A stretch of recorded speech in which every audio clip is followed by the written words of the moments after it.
And we've just left Etosha, experiencing a slight delay due to a battery.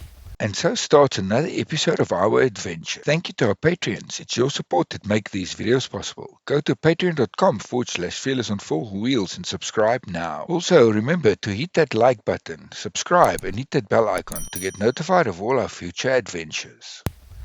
We've got two batteries in the back that charges our fridges and our lights, and the one Got damaged. got damaged. I'm not sure why, but it's got a crack. And all day we've been smelling an odd smell, and we thought it was the clutch. Yeah.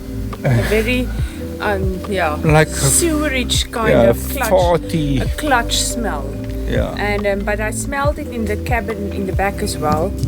And now when we decided to stop, we could actually hear it is. And our battery consumption of the fridges dropped significantly. So now everything makes sense. Yeah. So we're safe. Yeah. Once we understand things, it seems to make We a nearly lot more replaced sense. the clutch, but luckily we opened the car. Yeah. So we've taken the battery out, we've removed the fuses, we've disconnected the solar panel, and luckily there hasn't been too much damage. Now we must isolate the poles if we want to charge our fridges tomorrow. Otherwise we'll blow more fuses, and do this all before dark. So this was a bit of a rush job, because I didn't think it was safe to sleep in the car with that thing with the gas, and I wasn't sure about the type of acid in it. But yeah, the adventure continues. Another interesting day, and we had a great time in Etosha. Loved it. We'll definitely be back. And we headed further north after replacing our broken battery in Ufudu, heading towards Ruacana. And 3 years ago we were going that way into Angola for a tough but exciting month traveling Angola. I wish we were going there again, but the border's still closed due to COVID. If you haven't watched that video, I will link it above. Maybe we'll go back one day again. From Ruacana, we planned to follow the northern border of Namibia towards the Caprivi Strip. We camped at a lovely community campsite at Ruacana, right on the Kunene River, hearing the call of the fish eagles again for the first time.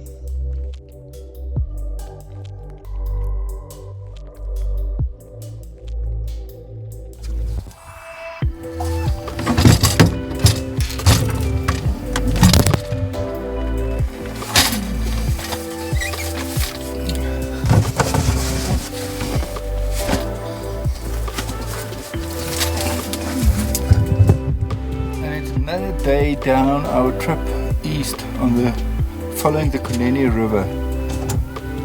We've stopped for the night next to a lake. Kunene River is a little bit on. We've got a beautiful sunset behind us. It's hot, damn hot. For the first time we've broken our rules solidly, and we've traveled about 600 kilometers today. The landscape has changed quite a bit more water. For the first time we've seen signs of tropical fruit, some pawpaws growing, and the agriculture has changed. Some goats have become less, and there's a lot more cows on the road. You have to keep your eye on these cows crossing the road in front of us. Tomorrow we're going to hopefully meet up with the How Low Can You Go team of Toya and Steven. The adventure and the journey continues. We then met up with Steven and Toya Low at Riverdance Lodge and headed further east with them to Mutumu Nature Reserve. At Mutumu, we wild camped on the edge of the Kaudum River. We saw the best African sunsets and shared campfires and many stories of our travels. Mutumu is another hidden gem that we discovered thanks to Steven and Toya's advice.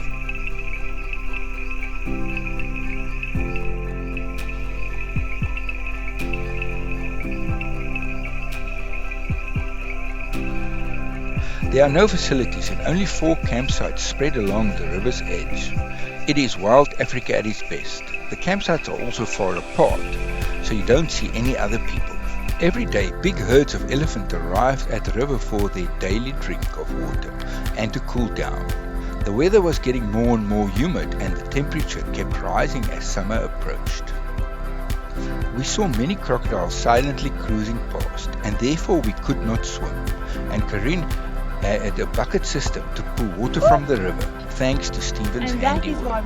We suddenly realized that the 3 months in Namibia has gone past, and we did not want to leave, so we had to make a plan to stay longer, as our visa was only valid for 3 months. And the mission for today is to see if we can extend our visas for Namibia. We thought 3 months would be enough, but obviously not.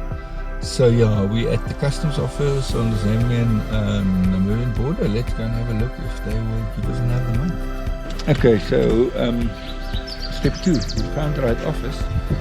The actual Department of Home Affairs and Immigration in Katimimulelu. So now we filled in the forms and they will let us know today or tomorrow whether they've granted us another month. Filled in the magic forms, paid the magic processing fee, and then we'll see what happens. Hold thumbs, we can have another month in a month.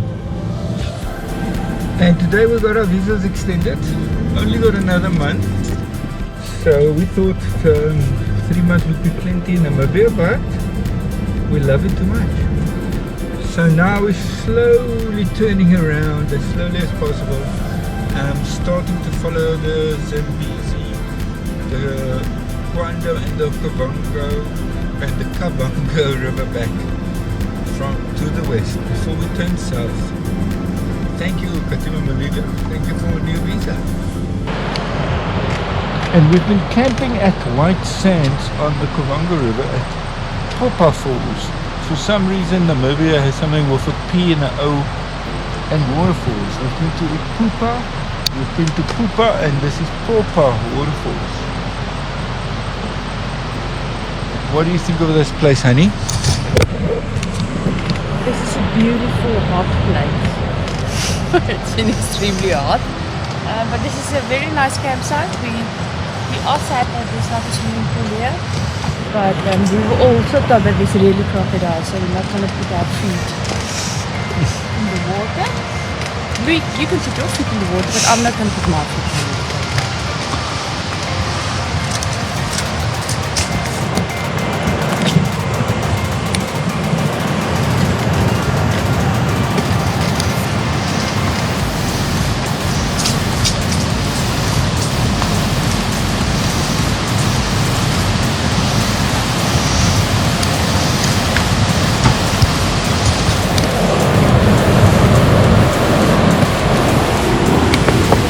A bit noisy here at the waterfall.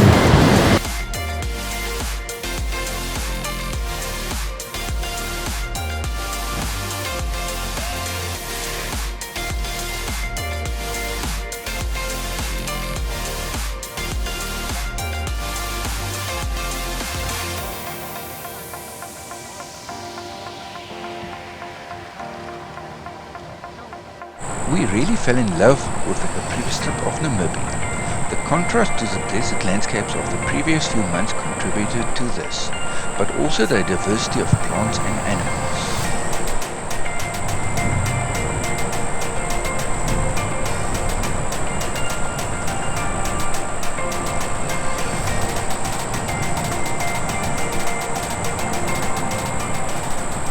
Today we're saying goodbye to the Caprivi strip as we head down south on the eastern border of Namibia, heading to the Khaudum National Park. We're airing down the tires, getting ready for a bit of a sandy day or two as we're heading to one of the unknown national parks in Namibia. We'll see. It's going to be more Kalahari, and hopefully we'll see some interesting game as we head south. Getting to Khaudum National Park was an interesting experience with some thick sand driving. Kareen was lucky again and it was her turn to drive. She unfortunately picked a fight with a tree while reversing and Ufudu picked up some damage.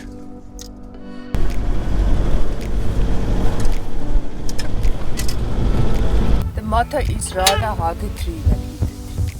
The day after we will start working on a solution there.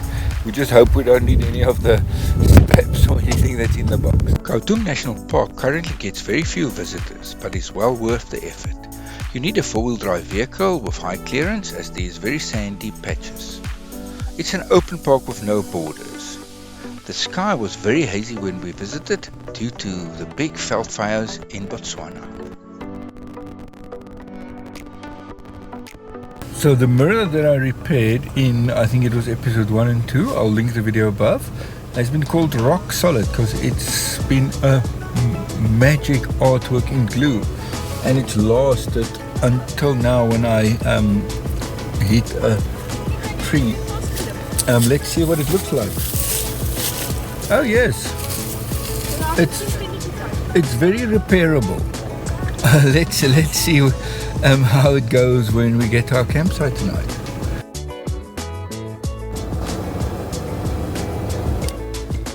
It's an interesting day on the road.